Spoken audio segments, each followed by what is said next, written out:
Yuk jadi bagian dari dakwah kami. Dukung operasional dakwah dan sosial kami, raih pahala amal jariah yang terus mengalir sampai hari kiamat. Innal hamdalillah, segala puji dan puja kehadirat Allah. Nahmaduhu wa nasta'inuhu wa nastaghfiruh. Hanya kepadanya kita memuji, meminta pertolongan serta bertaubat dari dosa-dosa kita. Wa na'udzu billahi min syururi anfusina. Dan hanya kepada Allah pula kita meminta agar dijauhkan dari keburukan-keburukan diri kita. Wa min sayyiati a'malina, dan dari segala dosa yang pernah kita lakukan. May yahdihillahu fala mudhillalah. Barang siapa yang telah Allah berikan petunjuk maka tidak akan pernah sesat selamanya. Wa may yudlilhu fala hadiyalah. Dan barang siapa yang telah Allah sesatkan maka tidak akan mendapatkan petunjuk selamanya. Asyhadu an la ilaha illallah wahdahu la syarikalah wa asyhadu anna Muhammadan abduhu wa rasuluh. Saya bersaksi tiada Tuhan yang berhak disembah kecuali Allah dan Muhammad benar-benar hamba juga utusannya. Allah mengingatkan dalam 3 ayat. A'udzu billahi minasyaitonir rajim. Ya ayyuhalladzina amanu taqullaha haqqa tuqatih wa la tamutunna illa wa antum muslimun. Hai orang-orang yang beriman, bertakwalah kepada Allah, patuh dan tunduklah kepada satu-satunya pencipta segala sesuatunya, baik di langit, di bumi, terdampak atau tidak nampak dengan mata atau dengan mata manusia adalah Allah. Dan sebenar-benar patuh serta jangan meninggal dunia kecuali dalam keadaan Islam. Di ayat yang lain, ya ayuhan nasu taqu rabbakum alladhi khalaqakum min nafsin wahidah wa khalaqa minha zawjaha wa batha minhuma rijalan katsiran wa nisaa wattaqullaha alladhi tasaaluna bihi wal arham innallaha kana 'alaikum raqiba. Hai sekalian manusia, sekali lagi bertakwalah kepada Allah yang telah menciptakan kalian dari jiwa yang satu yaitu Adam alaihissalam dan telah menciptakan dari jiwa yang satu istrinya Hawa alaihissalam dan telah banyak memberikan keturunan laki-laki juga perempuan dari keduanya. Sekali lagi bertakwalah kepada Allah dan jagalah hubungan silaturahim. Sesungguhnya Allah senantiasa mengawasi kalian. Di ayat yang ketiga, ya ayyuhalladzina amanu taqullaha wa qulu qawlan sadida. يصلح لكم أعمالكم ويغفر لكم ذنوبكم ومن يطع الله ورسوله فقد فاز فوزا عظيما. Hai sekalian orang-orang yang beriman, bertakwalah kepada Allah dan ucapkanlah kalimat yang benar. Niscaya Dia akan memperbaiki amal-amal perbuatan kalian, mengampuni dosa-dosa kalian. Barang siapa yang mentaati Allah dan Rasulnya, maka dia telah mendapatkan kemenangan yang besar. Amma ba'd fa inna asdaqal hadithi kitabullah. Kita tahu sebaik-baik rujukan umat Islam dalam segala lini kehidupan mereka terutama ibadah adalah kitabullah. Wa khairu hadi Muhammadin sallallahu alaihi wa ala alihi wa sahbihi wasallam. Dan sebaik-baik petunjuk setelah Al-Quran adalah petunjuk Nabi besar Muhammad sallallahu alaihi wa ala alihi wa sahbihi wasallam. Wa syarrul umuri muhdatsatuha, dan seburuk-buruk perbuatan terutama dalam ibadah yang tidak punya rujukan dari keduanya, Al-Quran dan Sunnah. Fa inna kulla muhdatsin bid'ah. Semua perbuatan yang tidak punya rujukan dikenal dengan perbuatan baru dalam agama. Wa nabidatin dhalalah, perbuatan baru itu akan membawa pelakunya pada kesesatan. Wa inna finnar, dan kesesatan akan membawa pelakunya ke dalam api neraka. Saudaraku seiman, pada kesempatan ini kita akan lanjutkan bahasan bahaya lisan jilid 2-nya tentang masalah ghibah. Banyak di antara kaum muslimin yang tidak menyadari kalau mereka terjerumus dalam dosa besar ini dan kena ancaman yang sangat luar biasa, baik itu hukuman di dunia, juga lebih parah lagi di alam barzakh kuburan dan di neraka nantinya bila tidak bertaubat. Ghibah ini disebutkan dalam sebuah hadis tentang definisinya. Hadis ini hadis sahih diriwayatkan Imam Muslim nomor 2589. Beliau sallallahu alaihi wasallam mengatakan, atadruna mal ghibah? Apa kalian tahu apa itu ghibah? Qalu Allahu wa rasuluhu a'lam. Para sahabat mengatakan Allah dan Rasulnya lebih tahu. Qala dzikruka akhaka bima yakrah. Engkau menyebutkan sesuatu tentang saudaramu yang dia tidak suka untuk disebutkan. Qila, maka ditanyakan kepada Nabi SAW, Ara'aita in kana fi akhi ma aqul? Bagaimana ya Rasulullah kalau seandainya yang aku ucapkan itu sebenarnya ada pada dia, walaupun dia tidak suka, kekurangan misalnya atau aib atau apa saja. Qala in kana fima ma taqul, atau in kana fihi ma taqul faqad ibtagtahu. Kalau seandainya ada padanya apa yang sedang kau ceritakan itu, yang kau anggap layak untuk bisa disampaikan, maka kau telah menggibahnya. Wa illam yakun fihi faqad bahattahu. Dan kalau seandainya tidak ada padanya berarti kau telah memfitnahnya. Imam Nawawi rahimahullah menyebutkan dalam syarah Sahih Muslim di jilid 16 halaman 129 beliau mengatakan ghibah adalah menyebutkan kejelekan orang lain saat ia tidak ada, saat pembicaraan terjadi. Juga beliau mengatakan dalam kitab yang lain, tepatnya kitab Al-Azkar di halaman 597, beliau mengatakan secara rinci, ghibah adalah sesuatu yang amat jelek namun tersebar di khalayak ramai. Yang bisa selamat dari tergelincirnya ini atau tergelincir lisan seperti ini hanyalah sangat sedikit.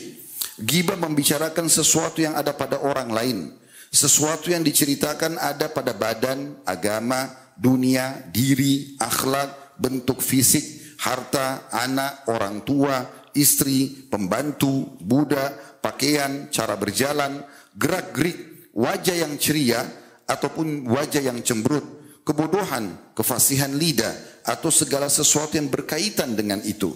Cara ghibah bisa melalui lisan, tulisan, isyarat, bahkan isyarat itu dengan mata, tangan, kepala atau yang semisalnya. Dari yang kita dengar dari hadis tadi tentang definisi ghibah dan apa yang dirincikan oleh Imam Nawawi rahimahullah, berarti hampir semua kita bisa bahasakan yang bertujuan menyampaikan apa yang tidak disukai oleh orang yang sedang kita sampaikan tentang dia masuk dalam dosa ini. Hasan Basri dan Masruq rahimahullah, ulama-ulama tabi'in menyebutkan, mereka mengatakan ghibah adalah jika engkau membicarakan sesuatu yang jelek pada seseorang. Jika yang dibicarakan sesuatu itu tidak benar, maka lebih besar lagi karena dia adalah fitnah.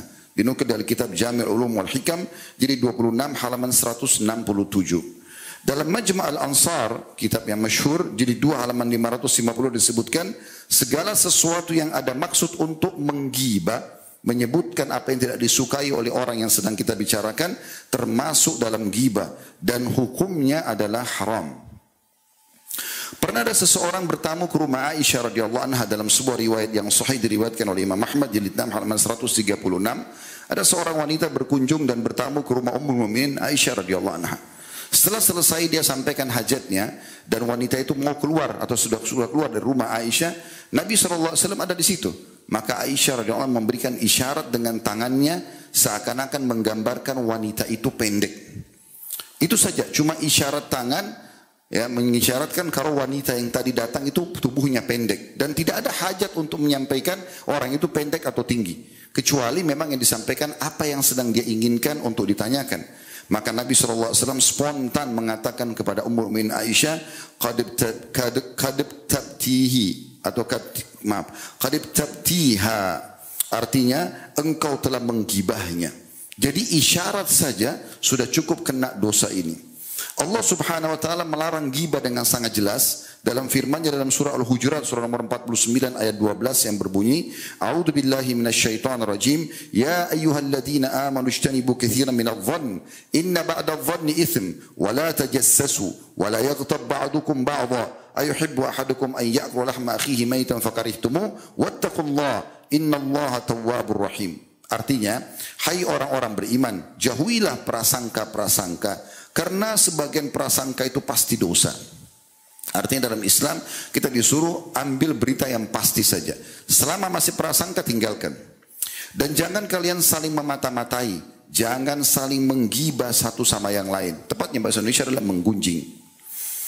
Apakah kalian mau? Lalu Allah sebutkan hukumannya orang yang menggibah di sini. Apakah kalian mau memakan daging saudara kalian sementara dia sudah jadi bangkai? Lalu kalian tidak mau itu? Maka bertakwalah kepada Allah, artinya patuh pada Allah, hati-hati jangan sampai terjerumus dalam pelanggaran ini. Sesungguhnya Allah Maha menerima taubat dan Maha pengasih. Maksudnya bagi orang yang pernah melakukan lalu kemudian mereka bertaubat.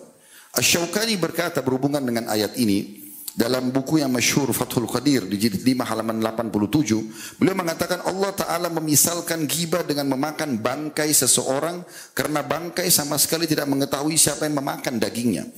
Ini sama halnya dengan orang hidup juga tidak mengetahui siapa yang menggunjing dirinya. Lalu dikatakan dalam ayat ini, kata beliau, ada isyarat bahwa kehormatan manusia itu sebagaimana dagingnya. Jika daging manusia haram untuk dimakan, maka demikian pula kehormatannya.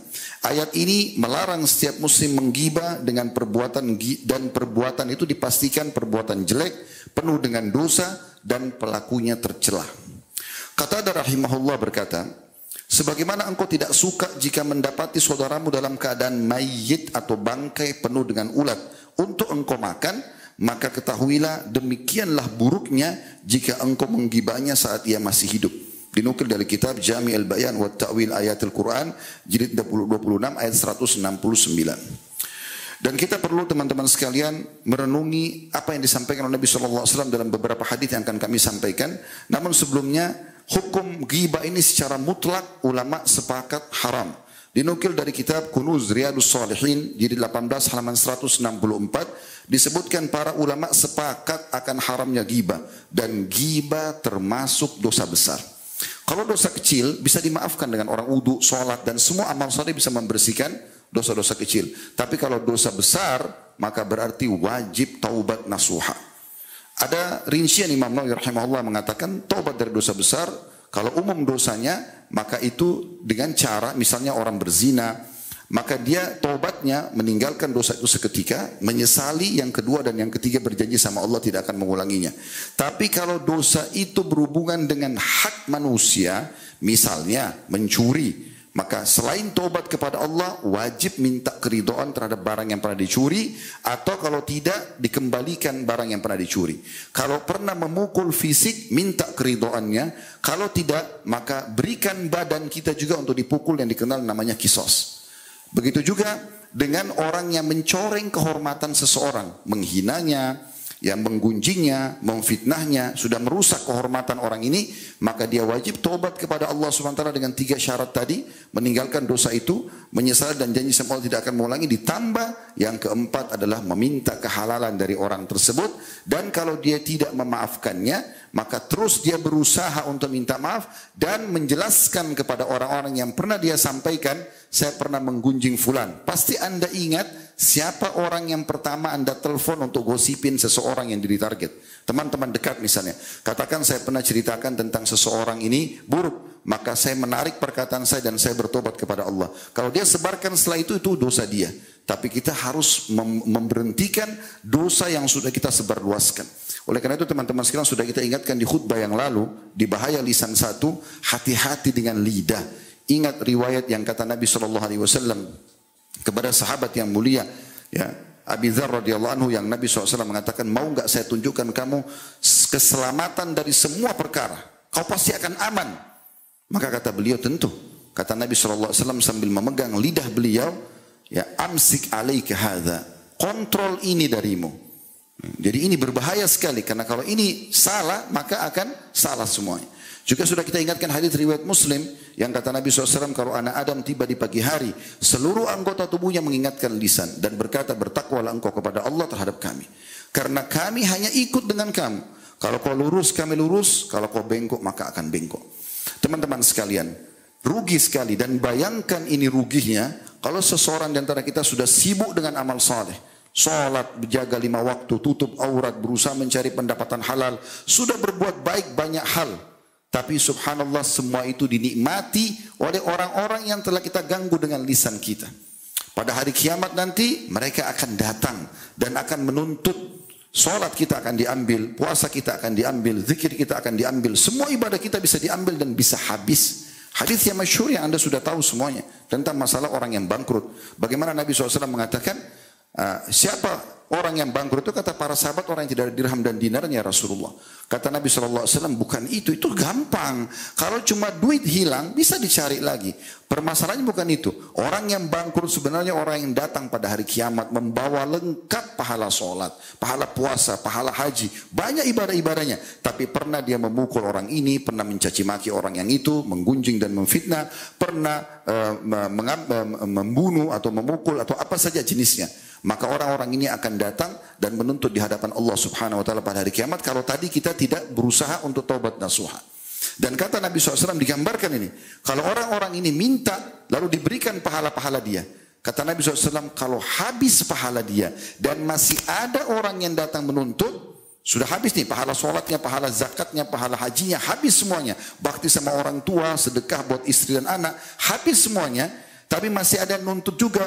Oh, pernah juga saya digosipin sama dia. Pernah juga saya difitnah sama dia. Pernah juga ada hak saya tidak dikasih. Maka diambil dosa-dosa mereka. Zinahnya orang, ribanya orang, mencurinya orang. Dosa-dosa dia dipikulkan kepada orang yang tadi panen pahala besar selama di dunia.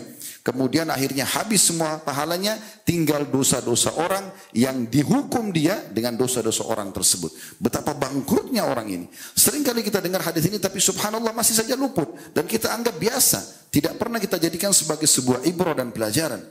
Kontrol lisan saudaraku. Orang beriman hanya mengucapkan dari lisannya sesuatu yang bermanfaat. Mendatangkan pahala atau minimal mubah. Itu saja. Atau diam. Kata Nabi SAW, man kana yu'minu billahi wal yawmil akhir falyaqul khairan aw liyasmut. Barang siapa yang mengaku beriman kepada Allah dan hari akhir, maka ucapkan yang baik saja. Makna baik yang penuh dengan keridhaan Allah Subhanahu wa taala. Zikir, doa, baca Quran, memberikan nasihat, memberikan pelajaran, atau hal yang mubah, menanyakan kabar misalnya, atau apa saja yang mubah yang tidak berhubungan dengan masalah haram. Atau dia diam, kata Nabi SAW. Berapa banyak orang subhanallah tidak mengontrol masalah ini. Kata-kata itu saudaraku seiman selama belum keluar dari lidah kita, masih milik kita. Tapi kalau sudah keluar, sudah milik publik, dan ini susah untuk dikontrol. Untuk menariknya kembali sulit, tidak semudah itu. Oleh karena itu harus hati-hati. Dinukil dari seorang salaf pernah, muridnya datang lalu mengatakan, Syekh, saya pernah menggibah Anda. Imam dipanggil, hai imam, zaman dulu dipanggil imam. Kalau kita kiai sekarang, hai imam, saya pernah menggibah Anda. Saya ingin bertaubat, bagaimana caranya? Saya ingin Anda memaafkan saya. Kata dia, tobat kepada Allah dan plus lagi, kau harus mengembalikan namaku. Ini bahaya sekali. Kalau ada orang langsung mengatakan, baik saya maafkan, tidak ada masalah. Tapi kalau dia minta kita perbaiki nama dia, ini luar biasa. Siapa yang sudah menangkap perkataan itu? Dan di mana kita akan cari mereka? Kalau sekarang di zaman kita masih lebih mudah. Ada media yang kita bisa angkat di Facebook kita, di Instagram kita, di YouTube. Kita bisa sebarin, mudah-mudahan bisa nyebar. Tapi Allah alam apakah semua orang mendapatkan itu atau tidak? Dan ini berbahaya sekali. Oleh karena itu teman-teman sekalian kontrol semua ini. Tidak ada sesuatu yang sulit untuk mengontrol lisan ini. Ingat perkataan juga yang kami sampaikan pada khutbah yang lalu. Bahwasanya Ibnu Mas'ud berkata, tidak ada sesuatu yang paling harus sering dipenjara lebih lama dibandingkan lisan. Dan Allah memberikan kita 2 buah kuping dan 1 lidah agar kita lebih banyak mendengar daripada kita lebih banyak berbicara. Ini penting sekali untuk difahami. Pernah ada seseorang di majlis Iyas Al-Muzani, rahimahullah, seorang tabi'in yang sangat masyhur dengan kecerdasannya. Dia mengatakan, ada seseorang di majlisku selalu diam. Dan dia ada di pojok saja. Selama bertahun-tahun belajar tidak banyak bicara. Maka kemudian saya satu waktu bertanya kepada dia, kenapa engkau sendiri di antara semua yang hadir selalu diam? Tidak seperti yang lainnya, banyak bertanya, banyak ngobrol dan segala macam. Dia mengatakan, saya dengarkan, maka saya dapat manfaat. Saya diam, maka saya selamat. Jadi ini cara orang-orang untuk menjaga itu. Karena ini bahaya sekali. Kembali kepada hadis tadi, maaf saya keliru, bukan Mu'adz bin Jabal, tapi bukan Abu Dzar, tapi dia adalah Mu'adz bin Jabal. Yang kata Nabi SAW, pada saat Nabi mengatakan, maukah saya tunjukkan kepadamu sesuatu yang bisa menyelamatkan dari semua perkara buruk? Artinya kau akan selamat, pegang lidahmu ini. Lalu beliau mengatakan, ya Rasulullah, apakah kami akan dihukum karena sesuatu yang kami ucapkan dengan lisan kami? Kata Nabi SAW, celaka kau Mu'adz kalau kau tidak faham. Apakah kau tidak tahu bahwasanya mayoritas orang dilemparkan ke api neraka di atas wajah dan hidung mereka justru karena kesalahan lidah mereka. Saudaraku seiman, kita ulangi hadis-hadis ini. Hadis ini ancamannya sangat luar biasa. Hadis yang sahih diriwayatkan Imam Muhammad jilid 3 halaman 213 atau 223, maaf. Kata Nabi SAW, lamma urija bi, waktu saya sedang dimi'rajkan naik ke langit di kisah Isra Mi'raj, marartu biqaumin lahum azfarun min nuhas. Aku lewat dan diperlihatkan sekelompok orang, kaum berarti beberapa orang, yang kuku-kuku mereka itu dari tembaga yang tajam, ya. Yakhmisuna ujuhahum wa sudurahum. Mereka itu mencakar wajah mereka sendiri sampai berdarah dan dada mereka berdarah-darah semuanya. Faqultu man haula ya Jibril, maka aku pun bertanya kepada Jibril, siapa itu? Siapa mereka ini? Kenapa mereka punya kuku yang tajam dari tembaga? Bukan kuku kayak kita ya. Dari tembaga yang tajam dan dicakar sendiri wajahnya sampai berdarah-darah dan dadahnya juga begitu. Qala, maka Jibril alaihissalam menjawab, haula'i alladziina ya'kuluna luhuman nas wa yaka'una fi a'radihim. Mereka itulah orang yang sibuk memakan daging manusia. Bukan memakan di sini secara fisik, tapi maksudnya adalah menggosipi atau menggibah atau menggunjing orang. Dan mereka selalu saja masuk membahas tentang kehormatan orang lain. Sibuk ya, dengan kehormatan orang lain dicoreng sama dia. Dia tidak puas sampai orang itu jatuh namanya, sampai rusak namanya. Dan ini aneh sekali. Tidak ada manfaatnya sama sekali. Dalam Islam, kalau kita lihat ada kekurangan dari saudara kita Muslim, sunnahnya datang dan nasihati dia. Dan orang yang ikhlas kalau memberikan nasihat tidak akan pernah memamerkan masalah ini. Dia datang, dia sampaikan baik-baik. Imam Ahmad rahimahullah pernah menemukan muridnya dia yang sudah layak mengajar, punya murid-murid lagi. Dan satu waktu Imam Ahmad lewat di siang hari, ternyata muridnya lagi duduk di bawah pohon dan mengajar orang-orang. Murid-muridnya lagi itu kena sinar matahari. Tapi si guru dinaungi dengan pohon. Imam Ahmad datang selepas sholat tahajud sebelum subuh. Di waktu ini. Tidak ada keramaian pada saat itu. Lalu Imam Ahmad ketuk-ketuk pelan-pelan pintu kamar atau rumah muridnya ini. Begitu dibuka, begitu dia tanya siapa, Imam Ahmad mengatakan Ahmad dengan suara kecil. Begitu dibuka pintunya, muridnya kaget. Dia mengatakan, Imam, kenapa anda datang? Biarkan saya datang kepada anda. Ada keperluan apa? Kata Imam Ahmad, tidak. Saya lebih layak datang kepadamu hari ini. Kata muridnya, lalu Imam Ahmad masuk rumah itu jinjit. Pelan-pelan, padahal waktu itu tanahnya masih belum ada keramik dan segala macam, masih tanah. Orang kalau jalan pun tidak kedengaran sebenarnya. Tapi ada hikmah di sini. Dia jalan jinjit, lalu kemudian dia duduk di kursi dengan pelan-pelan, lalu dia berbisik mengatakan, ingatlah, saya ingin mengingatkan kepadamu satu perkara, saya khawatir Allah menghisapmu nanti hari kiamat. Kata muridnya, apa itu? Kata Imam Ahmad, tadi siang saya lewat di majlis yang sedang kau isi, kau berada di bawah pohon ternaungi sementara murid-muridmu kena matahari. Allah akan tanya kamu nanti itu. Maka muridnya mengatakan jazakallah khairan.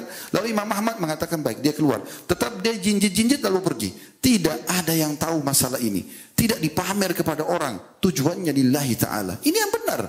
Nasihatin orang. Dan kesalahan orang serta kurang orang adalah ajang pahala buat kita. Bukan untuk digunjing. Bukan untuk disebarluaskan. Sehingga akhirnya seakan-akan kita menjadi seorang pahlawan telah menyebutkan aib dia. Hati-hati. Ancamannya sangat berat. Nabi SAW mengingatkan juga di dalam sebuah hadis yang sahih, ya ma'syara man amana bilisanihi wa lam yadkhulil imanu qalbuh. Wahai orang-orang yang sudah mengatakan beriman dengan lisannya tapi iman belum masuk ke dalam hatinya. La tagtabul muslimin. Jangan pernah kalian menggibah kaum muslimin. Wala tattabi'u auratihim. Dan jangan sengaja mengikut-ngikutin mencari-cari kekurangan dan aib mereka. Fa innahu man ittaba'a auratahum yattabi'illahu auratah. Karena ketahuilah siapa yang sengaja mencari-cari aib dan kekurangan seorang muslim, Allah juga akan mencari-cari aib dan kesalahan dia. Wa man yattabi'illaha auratahu yafdahu fi baitihi. Dan siapa yang telah Allah cari kesalahannya, Allah akan permalukan dia walaupun dari dalam rumahnya sendiri. Demikian juga sabda Nabi SAW, wa man qala fi mu'minin ma laysa fi askanahu Allah ridghatan khibal atau khabal hatta yakhruja mimma qala.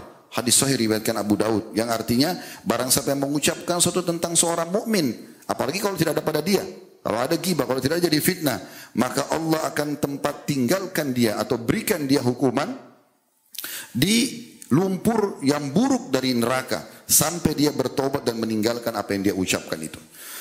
Sebagai penutup teman-teman sekalian, kita renungi hadis Nabi SAW.